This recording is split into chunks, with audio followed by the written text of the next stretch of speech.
주목 2기업으로 넘어가 보도록 하겠습니다. 네, 오늘은 프레이어 배터리라는 기업 준비했습니다. 이 기업도 간밤에 20% 급등을 했습니다. 뭐 하는 기업인가 봤더니 리튬이온 배터리 스타트업입니다. 그래서 아직까지 매출은 그냥 0이에요. 근데 2024년부터는 매출이 발생할 것으로 월가에서는 많이 보고 있거든요. 그러니까 스타트업이라 한다면 계속 개발하고 연구하고 하면서 투자금 유치하고 뭐 이러면서 이제 그 다음 단계로 넘어가는 건데 성공적으로 넘어갈 것 같다라는 요 의견이 나온 겁니다. 그래서 이 상업화를 향한 의미 있는 진전을 보이고 있다라고 모건 스탠리의 아담 조나스, 우리 이제 이름 다 기억하시죠, 그죠? 워낙에 뭐 테슬라, 뭐 루시드 이런 전기차 관련 기업들 많이 다루고 있는 아담 조나스인데 그 사람이 이제 이렇게 얘기를 한 겁니다. 그래서 투자 의견 비중 유지해서 비중 확대로, 그러니까 중립에서 매수로 높인 거고요. 목표 주가는 종전 13달러를 유지를 했는데 지금 20% 급등하고도 9달러거든요. 그러니까 여전히 한 43% 더 오를 수 있다라고 언급을 한 겁니다. 참고로 말씀드리자면 작년 9월에도 요 아담 조나스가 프레이어에 대해서 보고서를 낸 바가 있어요. 그러면서 그때 뭐라고 썼냐면 그 당시에 목표 주가를 18달러에서 26달러로 상향 조정을 하면서 거의 그 당시 주가가 한 10달러 초반대 이래서 거의 주가 100% 2배 오른다라고 언급을 했었던 거거든요. 그러면서 중장기적으로는 얘네 뭐 60달러까지도 기대할 수 있어 라고 하면서 테슬라 주식 너무 비싸서 못 사겠으면 프레이어 사 막 이렇게 이야기를 할 정도로 막 이렇게 썰을 풀다가 올 초에 프레이어 주가가 생각보다 안 오르고 이렇게 침체되고 하니까 목표 주가를 절반으로 뚝 잘라서 13달러를 하면서 중립으로 좀 낮춘 바가 있었습니다. 그러다가 이번에 다시 전환을 하고 있는 그런 상황인데요. 왜냐하면 프레이어 배터리가 최근에 뭐 약간 투자자의 날 비슷하게 뭐 이런 행사를 하면서 이제 본인들의 현 주소에 대해서 브리핑을 많이 했습니다. 근데 이 부분에 있어서 많이 좀 확신을 한 것 같아요. 아, 이 기업은 될 기업이다라고. 그래서 그런 내용은 잠시 뒤에 볼 거고요. 자, 프레이어 배터리 우리는 잘 모르는 기업이니까 어떤 기업인지 그냥 간략하게 소개를 해드리자면 2018년에 설립된 리튬이온 배터리 제품을 설계하고 제조하는 업체입니다.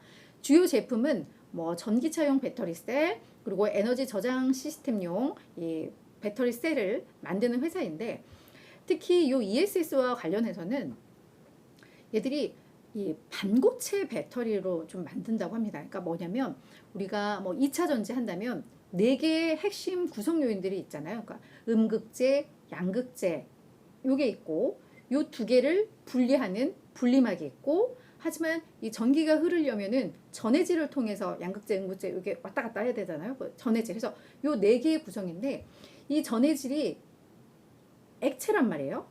근데 이제 이 액체는 아무래도 이게 뭐 섞이거나 이러면 이게 또 이렇게 터지고 뭐 이런 리스크가 있는데 요게 약간 젤 타입인 거. 그러니까 완전히 고체가 아닌 젤 타입이어서 반고체라고 하는데 요 ESS를 반고체로 많이 만드나 봅니다. 요 회사가. 그래서 이게 반고체 이 젤 형태면 화재 위험이 낮고 생산 단가도 낮아지는 뭐 이런 강점이 좀 있다고 합니다. 그래서 그걸 개발하는 걸로 많이 좀 잘 알려져 있습니다. 그리고 이 프레이어의 비전이라고 한다면 우리는 정말 친환경 배터리 셀을 생산을 해서 전 세계의 탈탄소화를 가속화시키는데 우리가 기여하겠다. 약간 이런 뭐 비전과 목표를 가지고 일을 하고 있는 기업입니다.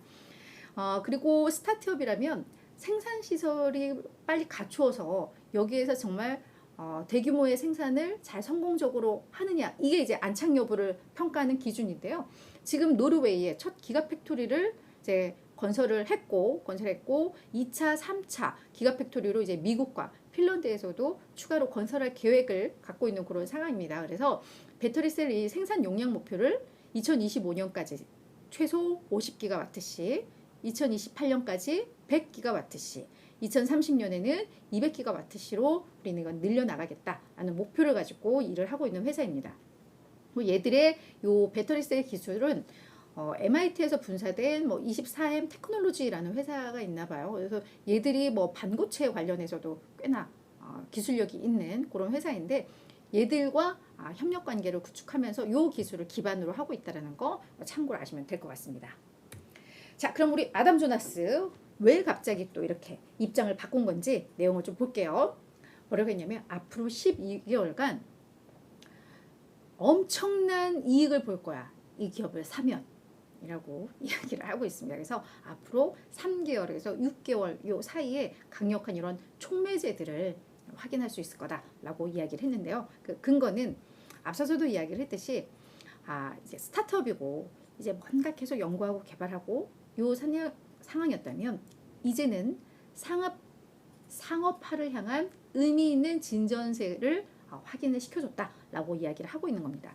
자, 먼저 지금 노르웨이에 기가 팩토리가 있다고 말씀을 드렸잖아요. 여기에서 배터리셀을 조립하고 여기다가 충전을 해본 다음에 이게 방전되는, 이게 성공적으로 잘 끝나야지 배터리셀이 안정적으로 탁 나올 수 있는 거잖아요. 이 테스트를 성공을 했다고 합니다. 그래서 다음 달에 주요 고객사들에게 이 샘플을 발송을 할 거고, 그들이 이걸 써보고 이제는 제품에 대한 검증이, 그러니까 우리가 자체적으로 테스트한 게 아니라 고객들이 이거를 검증을 해줄 겁니다. 그래서 요 단계로 이제 넘어간다라는 겁니다. 그래서 요것만으로도 이제는 앞으로 투자 유치라던가 고객 유치에 있어서 사실 청신호가 켜졌다라고 분석을 하고 있습니다. 그러면서 지금 앞서서 24M 얘들과도 기술적 제휴를 하고 있지만 중국 관련 기업들하고도 많은 이런 지금 파트너십을 맺고 있는데요. 이런 기술 관련 전략적 관계도 계속해서 확장해 나가고 있는데 이 부분도 나쁘지 않다라고 평가를 하고 있는 겁니다. 그러면서 다만 프레이어는 스타트업이에요. 그래서 이 기업 정말 괜찮겠다라는 의견과 스타트업 아직 더 봐야 돼라는 의견들이 나뉠 수밖에 없는 그런 현실인데, 분명 본인도 그건 인정해. 하지만 이 기업은 너무 투명하다고 판단을 해. 그래서 위험성이 오히려 좀 투자 위험을 낮추는 게 이 기업의 그런 투명성으로 인한 그런 신뢰도를 하고 있습니다. 그래서 얘들이 뭘 했길래? 라고 본다면 이 기업이 앞으로 가동 시간이라던가 수율 등 주요 생산 지표를 이제 공개하겠다라고 언급을 했다고 합니다. 그러니까 이 기업은 그럼 믿어도 되지 않겠어? 라는 의미이고요. 그리고 여기서 사실은 되게 중요한 거는 이제 새롭게 생산을 하는 기업들에 있어서는 수율이 정말 중요하잖아요. 우리 반도체 기업들 하면서 수율 얘기 많이 하겠지만, 그래서 여기에서 불량률이 어느 정도냐, 그러니까 불량률을 제외한 정상화된 이 비율이 어느 정도냐, 이게 이제 수율인데, 요게 이제 수율을 체크를 해야 되는 건데, 얘들이 지금은 부분 자동화 생산 라인인가 봐요. 근데 이거를 완전 자동화로 이제 생산 라인을 전환하는 단계에 있는데, 그렇게 되면 이 수율도 향상될 수밖에 없다라는 점에 있어서 매우 긍정적으로, 낙관적으로 보고 있는 겁니다. 자, 그러면 프레이어 주가를 좀 보자면 참 그래요. 그죠? 변동성이 참 큽니다. 그래서 뭔가 아직까지는 스타트업이었기 때문에 뭔가 기술 괜찮아 하면 막 쫙 올랐다가 매출 안 나오고, 실적에 있어서 이번에는 매출 나오나 했는데 안 나오면 막 쭉 빠지고 그래요. 제가 이걸 어떻게 잘하냐면, 제가 지금 스타트업에 투자를 했다가 지금 이렇게 쭉 밀리고 있는 그 상황을 겪었다가 이게 또 막 올라가고 있는 이걸 경험을 해보니까 스타트업들은 확실히 불확실성이 크고 변동성이 크구나를 저도 느끼는데, 이제 비슷한 것 같습니다. 이 기업도 그런 상황인데, 지금 보시면 아시겠지만 이제 최근에 이제 주가 다시 이렇게 막 올라가고 있는 것들, 이게 좀 확인이 되고 있죠. 그래서 아마도 얼마 전에 그 투자자의 날 행사하면서 본인들이 이런 상업화의 진전 이런 것들을 많이 PR을 하고 하면서 그게 시장에서는 긍정적으로 평가를 받는 것으로 보입니다. 다만 이제 스타트업이기 때문에 이 기업을 커버하는 애널리스트들이 많지는 않습니다. 고작 6명입니다. 하지만 6명 중에 5명은 매수 의견을 유지를 하고 있습니다. 그래서 약 83%인데 워낙에 전체 수가 많지 않기 때문에 요거는 사실은 그냥 참고 정도만 하시면 될 것 같습니다. 추가 상승 여력도 현재 평균 목표 주가가 14달러니까요. 한 65% 정도 있다라고 하는데, 실제로 이제 상용화에 성큼성큼 다가가고 이 고객들이 검증하면서 이거 제품 괜찮은데? 라고 하면 이 기업은 진짜 많이 올라갈 수 있을 것 같아요. 모건 스탠리에서는 그거를 매우 장밋빛 전망으로 하면서 이제 긍정적으로 평가를 했다. 하지만 앞으로 갈 길은 사실은 좀 멀다. 이렇게 이해를 하시면 될 것 같습니다.